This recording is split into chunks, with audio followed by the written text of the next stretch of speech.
Welcome back to another episode of the Skills Workshop, coming to you every single Friday with skills, tips, tricks, hacks and things that can fast grow your business in 2019. Adrian Bo, how are you? Excellent. Excellent, right? We have just wrapped up 3 massive events, Yes. Kickstart events. They were amazing, right? Quite simply, not only just the number of people in the room, but also the content and the inspiration. Every time I walk away from a Kickstart, I feel that amped for the year. It's the perfect way to start 2019 and every year with your career at McGrath. Now, AB, I know that you got a lot of content from all of these Kickstart events, and Took heaps of notes. Yeah, we interviewed some key agents, right, that have had fast growth. 2018, the faster growth is going to happen for them in 2019. Why? Because they're doing everything. I thought today's episode, being episode number 40, I would ask you 2 questions that I asked the guys on stage. The first one being, Adrian, in 2018, you had sustainable growth. In 2019, how are you turning up the dial? How are you going to the next level to make sure 2019 is your best year ever? Okay, the important thing, and we talked about this on the webinar as well last week, is to not have any leakage in your business. Because a lot of people talk about GCI, they talk about number of sales.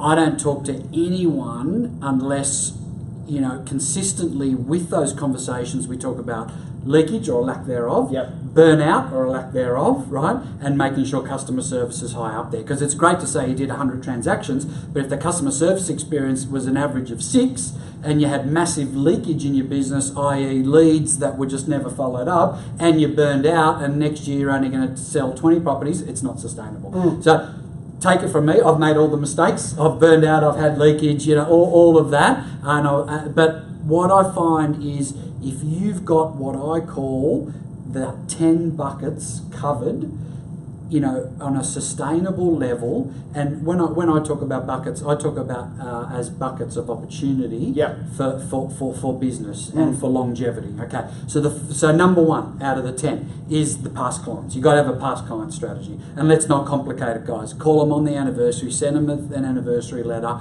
and make sure that you're in contact at least that period of time, plus a newsletter every 30 days. That's as complicated as it needs. Right, so pretty much 1 phone call and 1 letter or anniversary card and an email every 30 days. Past clients tick. That's complicated. That's as complicated as it needs to get. Number 2, we talk about expired listings. Easy. Track RP data. Anything's, whatever your strategy is, whether it's 30, 60, 90 days post-market, track them. They want to hear from you. Obviously, we want to do the right thing and ensure we know when the agency agreement expires. Wish them the best of luck. Endorse the competitor even, which I would often do, and say, I hope I never have to talk to you again because you're in great hands with that agent. But hey, I'm here and I'll give you a buzz in another 30 days. So that's an expired listing strategy. Very, very easy. Number 3 is your pipeline database. So anyone you spoke to a month ago, a year ago, 10 years ago, if they own a piece of property, you need to talk to them twice a year as a minimum and a 30-day newsletter. Really simple stuff. Take notes every time you speak to them. There's a lot of synergy there. Past clients and the pipeline, they kind of get the same. Twice a year you're talking to them. If not bumping into them at another open for inspection. Correct. That's another layer. And then you're sending them a 30-day newsletter. That's right. Perfect. Great strategy. Really easy stuff. The next one is our hot sellers. Okay, so these are 10, 15, 20, 25 people that you're working with at any one stage that you need to provide vendor-like service to them. What do I mean by that? Is the way you treat your current vendors, that's how you need to treat this top buyer list. Now, in order to get on this list, obviously they need to be a super hot buyer, and that's up to you how you qualify them. But I'm assuming they've bid at either yours or a competitor's auction, or missed out on an unconditional offer through you or one of your competitors, right? So what's vendor-like service? Speak to them daily, meet with them weekly, email them a report weekly. Very simple. That's it. And that will be a nucleus or a genesis, if you like, of amazing referral source. You may not do a deal with every single person on that list. You may help another agent sell a property, but that's fine. You are the conduit with that particular client to their purchase, and they'll remember you when they sell. I was going to say, even if they purchase from another agent, they won't remember who that agent was that put the sold sticker up. They'll say, Adrian is my agent. So working with those hot buyers, they actually want help as well, right? Absolutely. How many times have you met a buyer that's maybe missed out on a property? They're almost desperate for you to say, please just help me buy it. I just want to spend the money. I just want to have security. Absolutely. So number 5 on the list is your geo-targeting. Okay, Yeah. so this there will be some crossover, which is great because geo-targeting is all about success selling. Once you've sold a property or listed a property, you call everyone in your database within that immediate radius and let them know that it's come up. Now, leaving a message in all these buckets, if you like, or touch points is fine. So a detailed message is fine. The only reason a detailed message wouldn't work is if you're dealing with a buyer on an existing auction campaign. It's critical to actually speak to that person, right? Yep. But if it's a touch point on a pipeline seller or a geo-targeting, I think that's completely fine. Yeah, okay? absolutely. Number 6 is networking. So what's an example of networking? Turning up to Kickstart, Yep. turning up to Power Breakfast, turning up to your local cafe maybe 3 times a week and eating breakfast at a different cafe. That was part of my strategy. I know on Coogee Bay Road or Clovelly Road 3 times a week, I would literally sit down and have breakfast there and literally bump into probably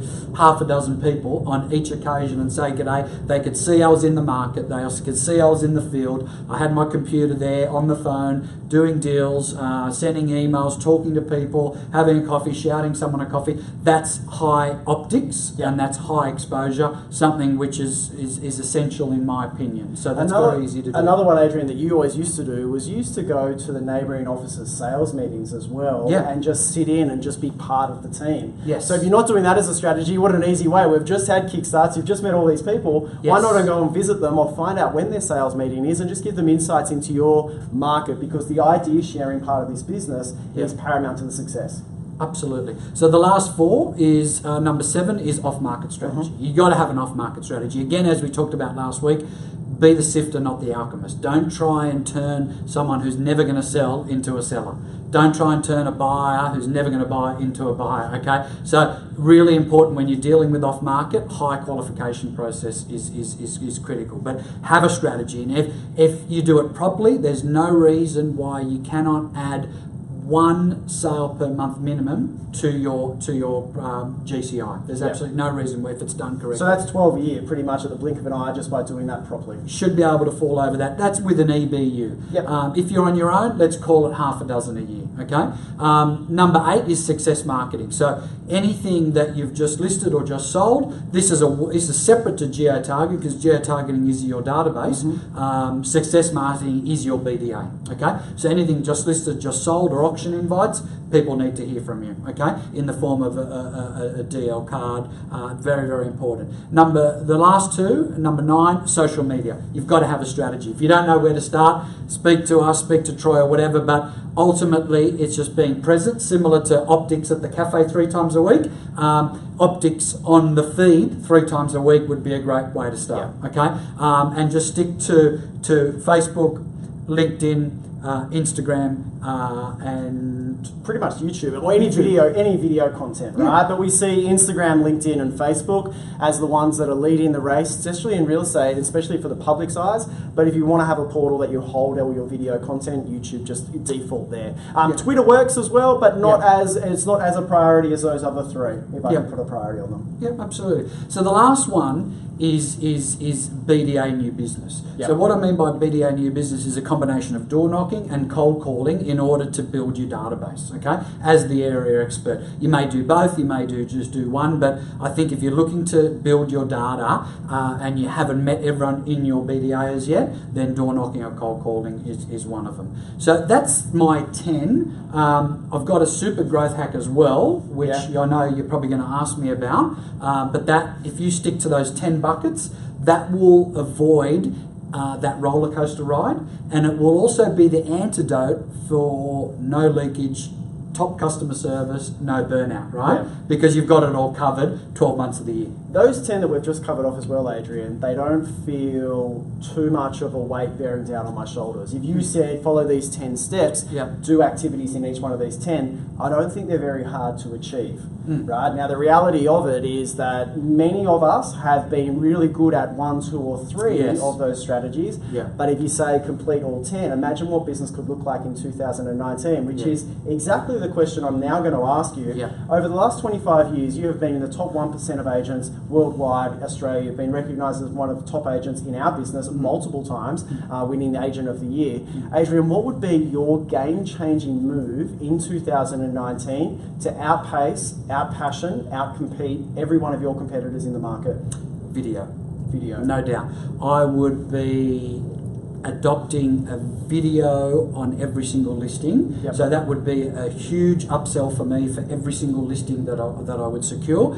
And if for any reason I couldn't convince the owner to actually conduct a video with the agent myself appearing in it, or whoever the agent is appearing in it, I would pay for it myself as part of my personal marketing budget, even if it had to encroach on, or even I had to remove more traditional means such as DL cards or price drive letters or whatever the case may be. I just feel that a video on a listing is perpetual. It shows that you're an area expert or a product expert. It displays you in the marketplace. It covers all those 10 points that we just talked about, and I just think it would be a great canopy for all those 10 buckets that we're dealing with, and you can push it through social, you can push it through your BDA new business, you can push it through your GEO targeting, you can push it through your pipeline. So they all talk to each other, but I think as a just listed or even a just sold video or a monthly or weekly market wrap or all of the above, that's where we need to be heading. Every agent in the network needs to be heading in that direction. Yeah, couldn't agree more. I think video, content, digital, especially in 2019, we've been talking about video, content and digital for many years now. I think the tipping point is now upon us. Yeah. Right? Those that aren't, there's a moment in time that you're going to miss it and it's going to be gone forever. Yeah. Very similar to the ways that we saw internet advertising or banner ads in the early 2000s on REA and Domain. Yeah. We've now evolved that to really engaging with the agent being the person and the face and the conduit between brand and property and vendor. Yeah. So it's really important to be making sure that you're adopting some kind of strategy or putting a plan in place. Now the great news is, if you don't have a plan yet, that is fine. Email adrianbo@mcgrath.com.au, Troy Malcolm @mcgrath.com.au. Speak to your campaign coordinator, speak to your sales leader, speak to anyone in the business that's actually doing great work. There are a number of agents that are doing amazing work, and we've mentioned a few of them at the Kickstart events. Everyone that was on stage is doing great work online. Now there's also a number of other people that we're probably going to talk about in the next coming weeks, because I think this is going to be a focus of ours for the rest of 2019, because we just want you guys to be the top of mind area experts for every single client that is thinking about buying or selling in your market. Right? Imagine what that looks like from a business of attraction as a business, or as opposed to a business of chasing. AB, this has been another content heavy episode. I absolutely love your 10-point plan. I think that is the best way to cover off episode number 40. Guys, we're going to be coming again to you next Friday. Please send us through your feedback. We love hearing your comments, questions, anything else. I think next week, Adrian, we're going to do a follow-on again from maybe one or two of the hacks that we mentioned at Kickstart, because I think it's important to cover that off while it's fresh in everyone's mind. Really enjoyed you tuning in to this episode of the Skills Workshop, episode number 40. Looking forward to next Friday. Adrian, as always, thank you so much. 10 buckets. I call them buckets because if they've got holes in them, you're going to have leakage. Right? There you go. So let's secure those 10 buckets of new business. See you all again next week.